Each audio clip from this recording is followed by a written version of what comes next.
Hello बच्चों, स्वागत है आपके इस यूट्यूब चैनल पे। तो आज हम बात करेंगे, आप लोगों ने से पिछली कक्षा में देखा था कि अंतः केंद्र हुआ था, परिकेंद्र हुआ था, केंद्रक हुआ था। इसमें एक टॉपिक छूट गई थी, क्या थी? लंब केंद्र। तो लंब केंद्र क्या होता है? एक आपके पास त्रिभुज दिखता है, त्रिभुज दिखा इस प्रकार से, मान लेते हैं ABC है,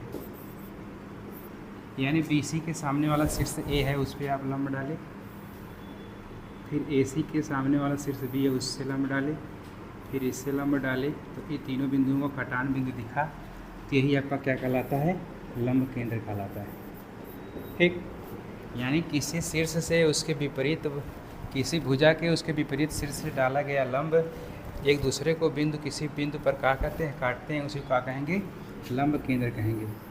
तो अगली बात निकल के आती है, इससे बाद आप लोगों ने देखा था कि अंतः केंद्र में आपको फार्मूला देखने को मिलता है। त्रिभुज ABC है,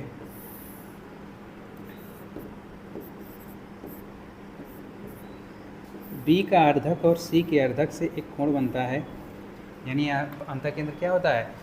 किसी त्रिभुज के दो, यानी अंतः केंद्र कैसे बनता है? जब आप कोणों का अर्धक खींचते हो, उनका एक बिंदु मिलता है, वही क्या कहलाता है? अंतः केंद्र कहलाता है।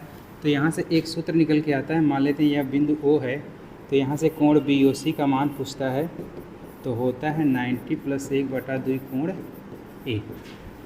तो आप लोगों से यही बात सिद्ध करनी होगी इस टॉपिक में। तो देखते हैं, मान लेते हैं थोड़ी सी बात, यहाँ पे इसको कोण मान लेते हैं 1, इसको कोण मान लेते हैं 2। अगर आप त्रिभुज किस में आओगे? BOC में। त्रिभुज BOC में आओगे तो वहाँ पे दिख रहा है आप लोगों का, आप लोग जानते हो कि त्रिभुज के तीनों अंतःकोणों का योग कितना होता है? 180 होता है। तो यहाँ से आप जानोगे कि मान लेते हैं कोण 1 को जोड़ रहे हो और कोण 2 को जोड़ रहे हो, धन कोण BOC को जोड़ रहे हो। इनको जोड़ने के बाद आता है 180, इसको मानो समीकरण नंबर 1। फिर आप बड़े वाले जब त्रिभुज में आओगे, यानी त्रिभुज ABC में,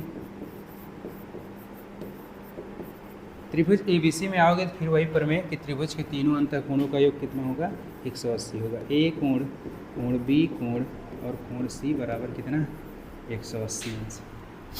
अच्छा, यहाँ से एक बात ध्यान देना कि यहाँ B देख रहे हो कि B 2 पार्ट में डिवाइड हुआ है, एक पार्ट यहाँ है, एक पार्ट यहाँ है। अंतः केंद्र क्या होता है?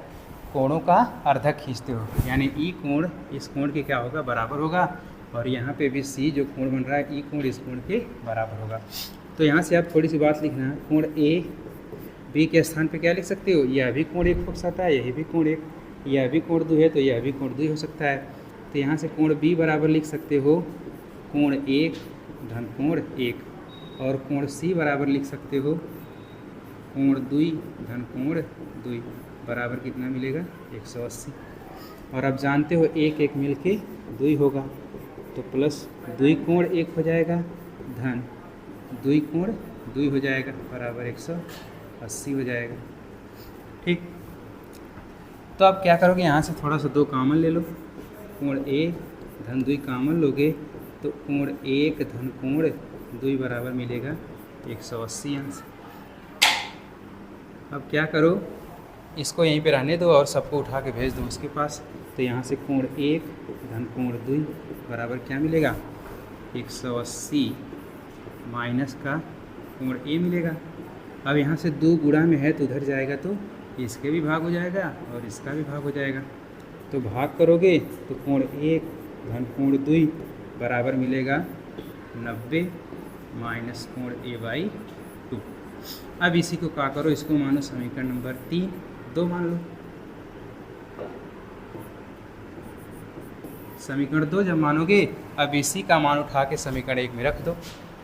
जब उठा के रखोगे, आपका समीकरण 1 यही है ना, ये वाला, तो इसी में रखोगे जब आप, तो समीकरण 1 में मान रखने पर तो रखोगे तो वही आप मान रख दो, यानी 90 माइनस कोण A/2 प्लस में है BOC बराबर 180 अंश। तो यहाँ से निकलेगा, आप सबको भेजो उधर, हमको BOC का मान चाहिए, तो BOC बराबर 180 यहाँ 90 प्लस है तो माइनस हो जाएगा, और कोण A/2 प्लस माइनस है तो प्लस हो जाएगा। अब यहाँ से 90 में घटाओगे तो 90 आ जाएगा, प्लस A/2 आ जाएगा। यही आपको क्या करना था, ज्ञात करना था।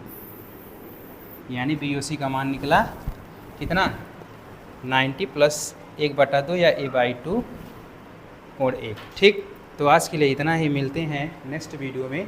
तब तक के लिए धन्यवाद।